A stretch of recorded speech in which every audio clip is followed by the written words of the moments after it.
Since 2007, Buying Time has supported entrepreneurs and therapists on their admin, marketing, and bookkeeping needs, and so much more. Check out their free Buying Time Systems Inventory Checklist to uncover hidden expenses and optimize spending in your practice. Find that at buyingtimellc.com/MTSG.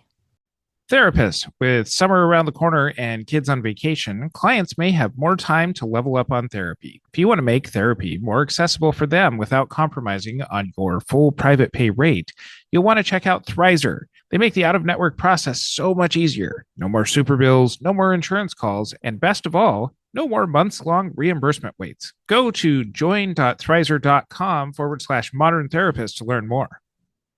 You're listening to the Modern Therapist Survival Guide, where therapists live, breathe, and practice as human beings. To support you as a whole person and a therapist, here are your hosts, Curt Widhalm and Katie Vernoy.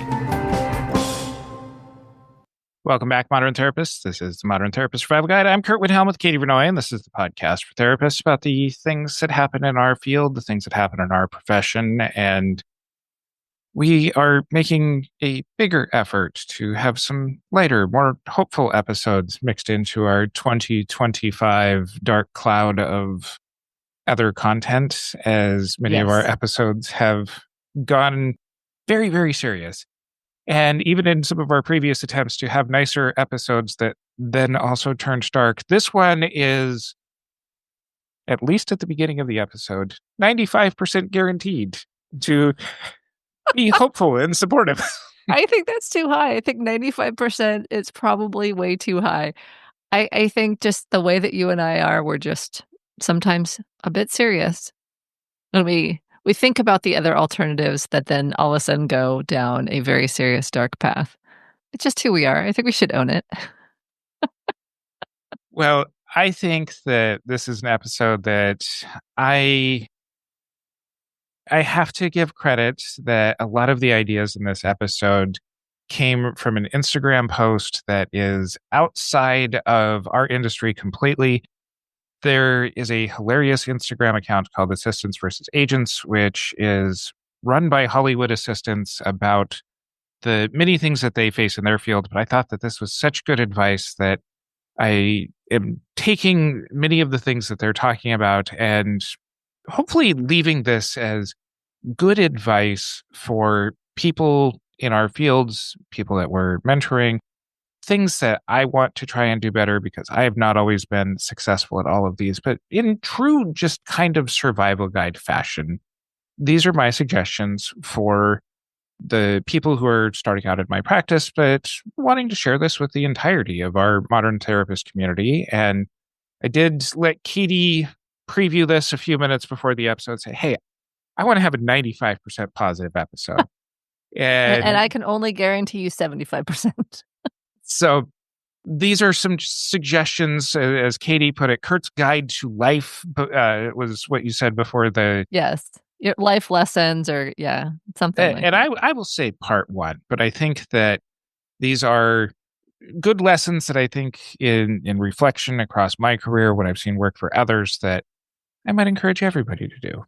So I have several. I'm very ambitious with what we're going to get done in this episode today, but I will say at the beginning of the list, this is not necessarily the first one, but we talk about networking as a very, very important piece of things. And what I encourage people to do is it's probably more important to network laterally than vertically. And I think we've talked about this in a couple of episodes before, where some of the people who are out there who are well established at very different points in their career, they've got a network already. And it takes a while to be able to get onto their radar. But for not just professional reasons and referral reasons, but actual support reasons, being around other people who are going through kind of the same things that you are, it's beyond just the professional touch. It's also kind of the friendship touch, the place of understanding and more readily available empathy that comes from network with those who are going through the same things that you are. And your practices, at least from my observation, tend to kind of grow in conjunction with each other. I agree. And Network with the folks who you want to be your peers. I know for myself when I was starting out in private practice, I had long-standing clinical experience, but I was a new private practitioner. And so figuring out, do I want my peers to be the other folks who are new to private practice or the folks who have longer clinical standing or have had leadership roles or those types of things? And so I networked with other leaders. So, yes, network laterally rather than vertically, but I think it is okay to seek mentorship. It is okay to seek supervision from folks, even, when you're licensed. But don't only network with folks who are at the same developmental stage for a piece of it, because I found more recently I started a consultation group, and most of the folks in this consultation group they've been licensed 20 years and or more, and it just feels wonderful. But I was not networking with those folks initially. I was networking with folks who were more aligned with my private practice experience, and I found it a little bit hard.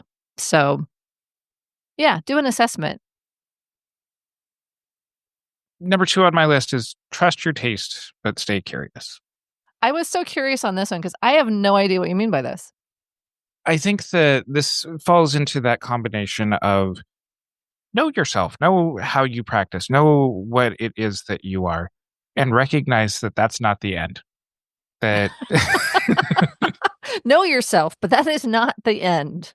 continue to grow.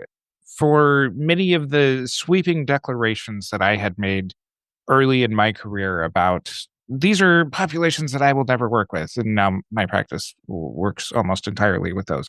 Or even things listening to some of our first podcast episodes where this is the way that things are. And now that I kind of sit back and I say, 8 years ago, you didn't have everything figured out back then. And you don't And have everything figured out now. and I don't. And one of the ways to work on that is continue to stay curious. I think that in a lot of ways, I'm still very similar to where I was before, but getting through this is the only way that things are, this is the only way that things are for me, ends up being something that the antidote to that is continue to stay curious. I had a conversation with a therapist client about something similar. And really, the only important information about that is I found for myself, I could not refer out every client who had something going on that was outside of my stated area of expertise. And so my staying curious has been continuing to consult and train and do the things for the clients I already have, because those are the folks who continue to align. I thought I would never work with eating disorders, and yet many of my clients, at the very least, have disordered eating. So I've done a lot of consultation and got books and done all the things, and no one I need to refer out. But I think there's so many folks who stay so strong in this is my area of expertise. I will only work with this and keep out. This is not yours. And I've pushed back on that a little bit for some of the gray area cases that are not, they don't present with it to start out with. Next one on my list is say yes. Go to events, go do presentations, go networking, go attempt to do a lot of the things. Go see the real world therapist. Don't just have all of your community be online. Make real connections with people. I think you can have real connections with people online. So I want to push back on that part a little bit because I've gotten a lot of referrals from people I've only met online. And I've had great relationships, people I continue to only meet with online because they're pretty awesome people. And I agree. Say yes, go to the events, go networking, because when I get out in the world, and for me, it's in the South Bay of Los Angeles, and when I get out into the real world, I'm able to find folks who I really enjoy spending time with and get some of that nurturance. And, the other thing, which is I get referrals from them too. Next is learn to communicate with all people like a human. So like they are human or like you are human? Like they are a human. People like others with personalities. So like So I'm a human. I'm a human. We're both human. And we kind of started our podcast around the idea that therapists aren't just robots hiding behind a blank slate. None of us do that. Go out, have a personality, have humanity, treat other people like they have humanity as well. Okay. I agree with that. I have no notes. When you hire Buying Time, you get an entire team of accountable, knowledgeable virtual assistants with different specialties. It's a pretty amazing one-stop shop for your business needs. And I should know, I've been a happy customer of Buying Time since 2015. Buying Time has helped me and other therapists with admin and client customer service, finances and bookkeeping, including sending out invoices and super bills, setting up automated systems to take care of clients during onboarding, marketing, including website, social media, blogs, and newsletters, and a whole lot more. Buying Time believes in streamlining, efficiency, and being cost effective. So they help you to regularly evaluate systems to make sure you're not paying for programs and platforms you don't need. And they've put together a free systems inventory checklist to help all of us to uncover hidden expenses and optimize spending in your practice. Go to buyingtimellc.com/MTSG to get your free checklist now. I think that this one's a lot harder than it looks. I think that, especially with the way that news cycles help to perpetuate us versus them mentalities, and it's very, very good that it becomes something where we can forget some of the empathy that we have in meeting with people who don't meet our exact kinds of ideas about the way that the world works. And in truly being able to work with the human condition, it means that we have to check ourselves and provide empathy for all people. And some of that is a lot more work than it is just in, well, I just won't talk with those people. Can you give an example of that? One of the episodes that we had earlier in this year, a couple months ago, was around working with people that in the zeitgeist get called incels. And I make my case in the episode why that's not a good word to use. But a lot of what I was talking about in that episode is having empathy for how those kinds of clients end up coming in. And it's something where it can be very, very difficult. And that's in a clinical setting. This advice is more for in general, but it's very easy to classify anyone who votes differently than you as being the enemy. But if you treat them like they are a human being, a lot of times that you can come to some kind of common ground and to be able to see that people aren't just diametrically opposite of you in every way imaginable. I think that oftentimes the response to that is showing empathy to someone who's potentially dangerous to you is not always possible. And I agree. And I think the concept of who is dangerous to us potentially has gotten very big. And I think a lot of folks are very scared. And so, yes, and take care of yourself. Make sure that you're providing yourself with the resources that you can show up and be with folks who, within safe parameters, are different from you and are able to be in community with folks who have different ideas, because I think that's the glory and the joy of diversity, is sharing a lot of diverse perspectives, even ones that feel very foreign to you or feel very wrong or unknowable to you. I think that's the only way that we really get to something. But this is not even just networking. I mean, this is just life. So maybe this truly is your life lessons. These are life lessons, yes. Next on my list is empathy is a huge advantage in networking. And this one is also maybe further expanding into not just approaching networking as a what can I get out of this, but a what can I provide? Yes. So maybe empathy and compassion and generosity are all huge advantages in networking.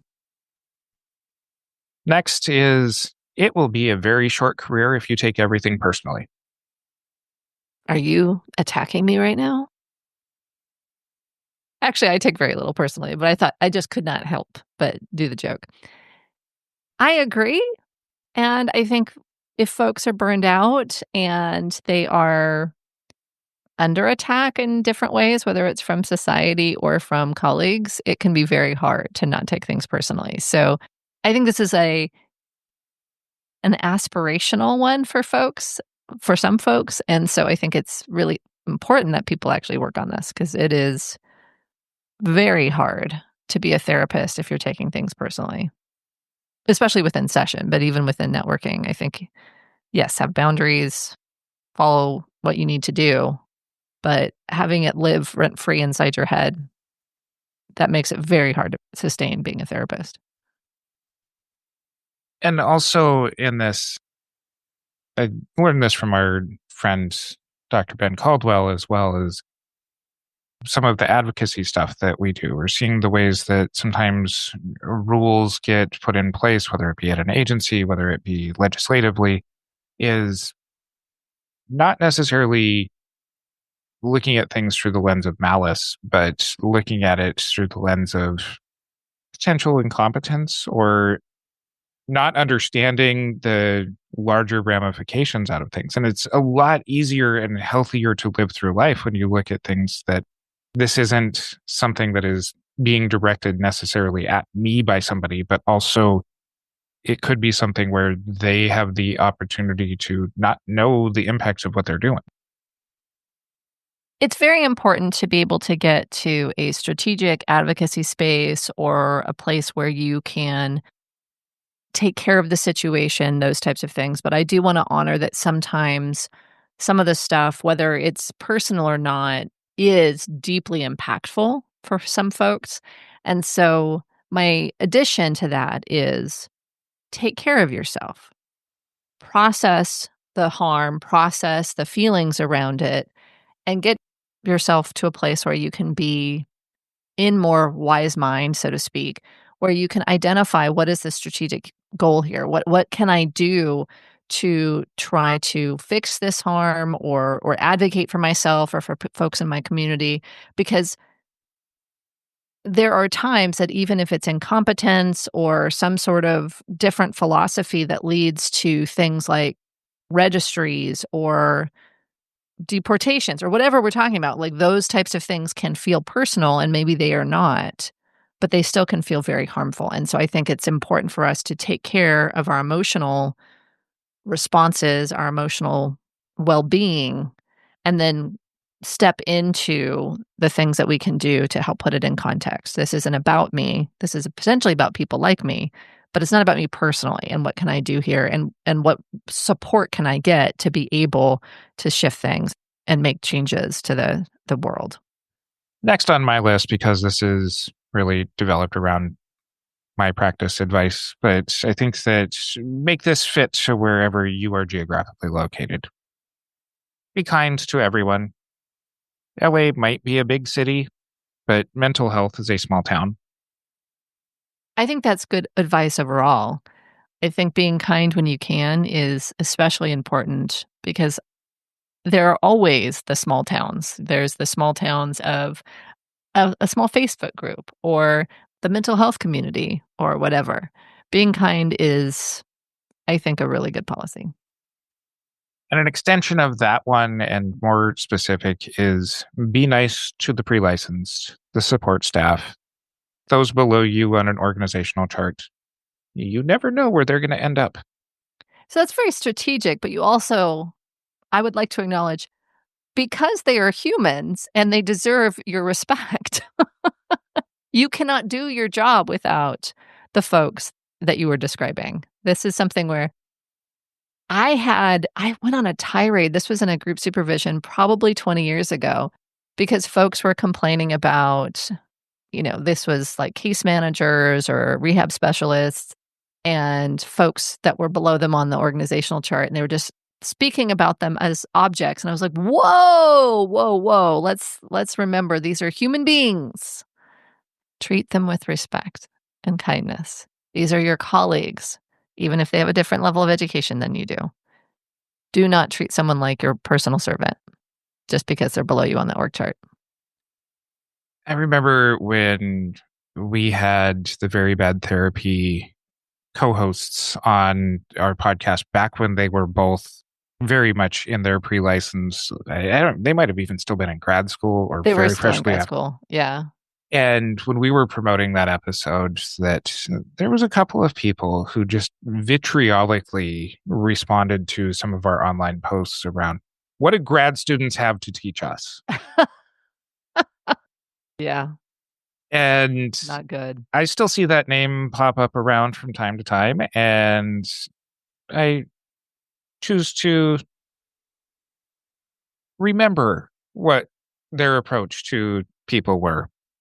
And I think that this is something where it's also very easy within organizations for people who are higher up in the org chart to get into the, well, that's not my job kind of attitudes, or I'm that is tasks that are below me because those are things that pre-licensed people do. So this isn't just about how we treat these humans who happen to be earlier in their careers or in support type positions, but it's also how we hold ourselves when we have made advances to ourselves, had made advances to where we are at in our own careers. Oh, for sure. I think we cannot forget that there are people around us who we need to do jobs in a different way. And I think we talk about this in Cogs in the Machine or all of those episodes where it's clear that at some point, folks in positions of authority start looking at clinicians who bill as productivity machines and as problems to solve versus humans. So I'll link to all of those things in our show notes over at mtsgpodcast.com because I feel like humanity is the basis of our profession. And yet sometimes we do not treat our clients, the people below us on the org chart, or even our colleagues as human. Therapists, are you providing super bills to your clients? The bad news is 5 in 10 clients don't submit them, which means they are leaving thousands of dollars on the table. The good news is there is a solution. Thrizer. Thrizer helps clients automatically tap into their out-of-network benefits without the hassles of super bills, insurance calls, and even months-long reimbursement waits. With Thrizer, clients get instantly reimbursed for out-of-network sessions, all while you get your full private pay rate up front too. Here's how. First, clients verify their out-of-network coverage with Thrizer's free benefits calculator. Then, Thrizer takes care of submitting claims and dealing with all the insurance stress. But what truly sets them apart is Thrizer Pay, the option for clients to just pay a copay for sessions instead of waiting 6+ weeks for a reimbursement check. They even cover the rest of the therapist rate to make you whole up front, and then wait for reimbursement on the client's behalf.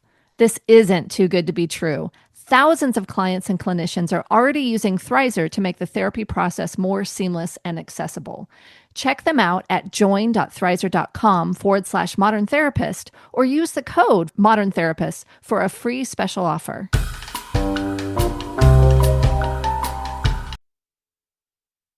Next on my list is be flexible with your goals.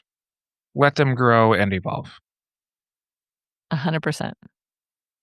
I think this is sometimes where the advice that I've heard in this is sometimes you end up with a practice that makes you work on your own issues. Mm-hmm. Sometimes the world leads you someplace that you are finding yourself to be maybe outside of the specific thing that you want to do, but you're finding a lot of success.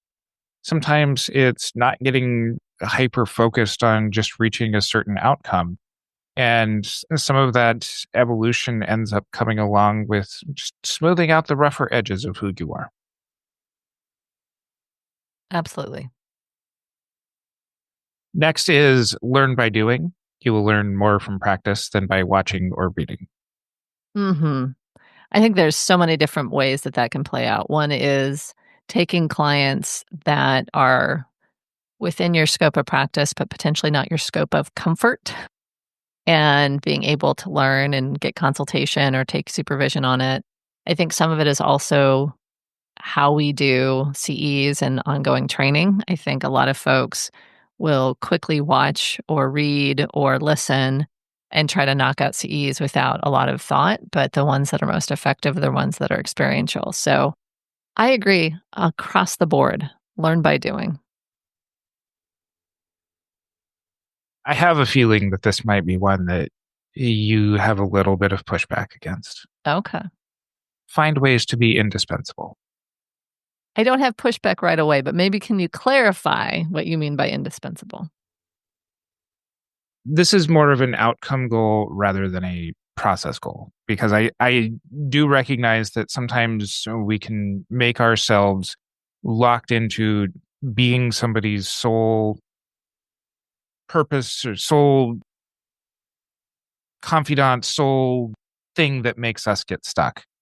But ways that being indispensable really helps is, from classic kind of office culture is if you do the things that nobody else does, then it's really hard to fire you. But in general, in life, my suggestion on this is being indispensable is being the one that people think of when it comes to a certain kind of practice, or be the one that when it comes to the certain kind of connection that you have with people, be consistent and be out there and be kind of the one that people end up thinking about more often.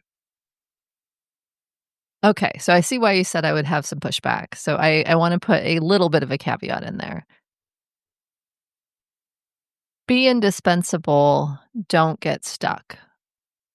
And I've done a lot of volunteer work. That's one of the ways that I've been indispensable to our professional organization and to other types of groups where I step into leadership roles or I do the things that folks don't want to do. And I have to be able to understand where I want to put my boundaries. I need to know how to work myself out of a job in some points in those cases, like leadership pipeline, those types of things. And I need to be able to make sure that I'm indispensable in the things that actually are aligned both with my own goals and my practice as well as with my capabilities. So yes, be indispensable, but don't be indispensable sacrificially or without thought. Or statically, yeah. Or statically, absolutely. Next on my list is go out of your way to help people outside of your clients. Maybe with your clients, but especially with outside of your clients. People take notice when you go that extra step for them. Mm-hmm. I do that when I get folks calling for services they don't match for me. I go out of my way to get referrals to other folks. I've had random people come to me and they say they were referred by somebody and I have no idea who they are because I've spent some extra time on a call with a potential client who didn't line up for me. I think that there's a lot of folks who, I'm sure you get this as well, reach out and have quick questions about X, Y, and Z. And if it's a quick question, oftentimes I'll try to respond. If people actually want to have a little bit of a longer conversation, we do have our consultation on our website where people can grab us for a 50-minute hour consultation. But if it's truly a tiny little question, I just respond back. I try to make sure that people feel like I am a resource. Now, this goes back to the previous one, which sometimes that gets me in trouble because I am indispensable and I'm not getting paid for any of it. So I need to make sure that I'm still strategically taking care of my business. But I think helping people outside of your clients is not a bad thing. It also feels like it comes from a place of not feeling overly hungry or chaotic. I think when you can take some time and move through all the steps and providing people support that are not necessarily paying you, it feels less like I'm panicked and I need to fill my practice. And I think that goes along with, I do have a full practice, so I don't need to be madly trying to get clients all the time. And an extension of this one is find an organization you are passionate about and get involved. You'll meet amazing people that will expand your network in unexpected ways.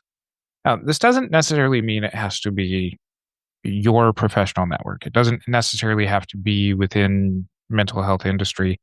Those are great ones and they work out for many people, but it's any kind of place where you can go and be excited. That enthusiasm will connect you with other people that will help feed you, help feed your soul, help feed your network. And sometimes that does end up being something that does expand your professional network in ways that are unexpected. Yeah, I read this one. I was like, well, that's kind of how we met. And look at all the things we've done. Mhm. I agree. I think it's really fun to find an organization, whether it's, professional organization or not, that you can connect with people. It's it's an organic way to create a network with people that you are aligned with. Next is doors will close along your journey. You use them as fuel to open bigger ones along the way. Ooh, yeah, that's a tough one, but it's so true.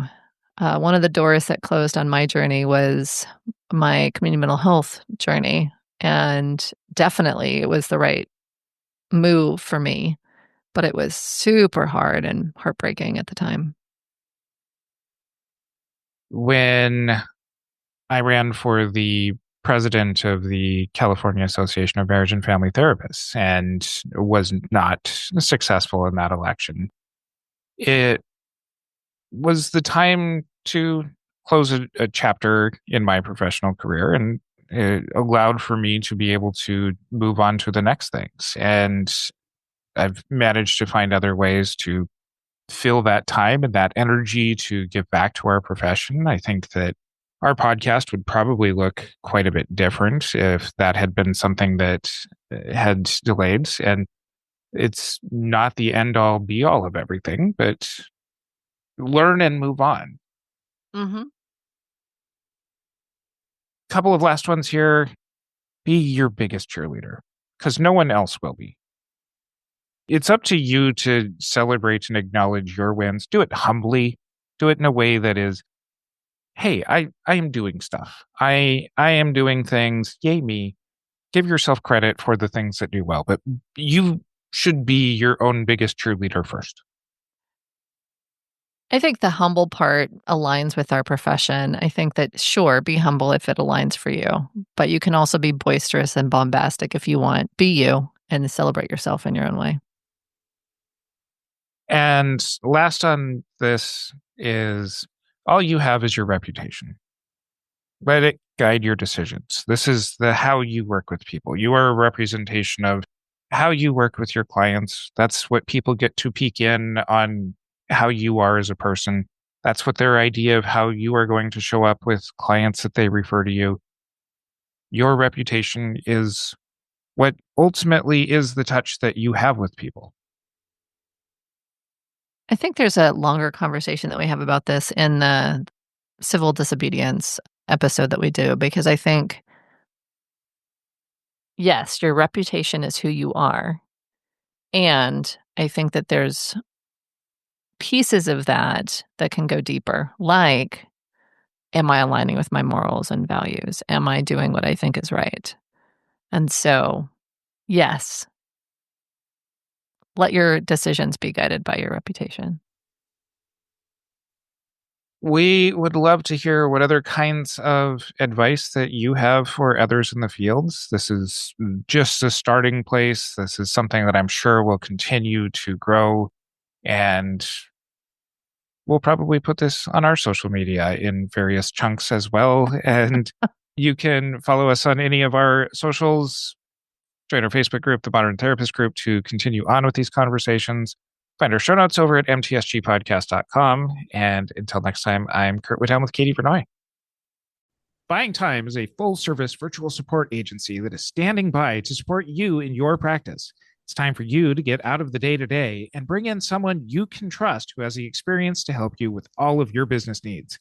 And don't forget to go to buyingtimellc.com MTSG for your free systems inventory checklist to get on the path to less expenses and more profit. Remember to automate superbilling with Thrizer. Clients just pay a copay for your sessions while you earn your full private pay rate. Transform the entire process for your out-of-network clients. No more superbills, no more reimbursement calls, and the best part, no more reimbursement waits. Grab our exclusive Thrizer free trial at join.thrizer.com/modern therapist or sign up with the code Modern Therapists. Thank you for listening to the Modern Therapist Survival Guide. Learn more about who we are and what we do at mtsgpodcast.com. You can also join us on Facebook and Twitter. And please don't forget to subscribe so you don't miss any of our episodes.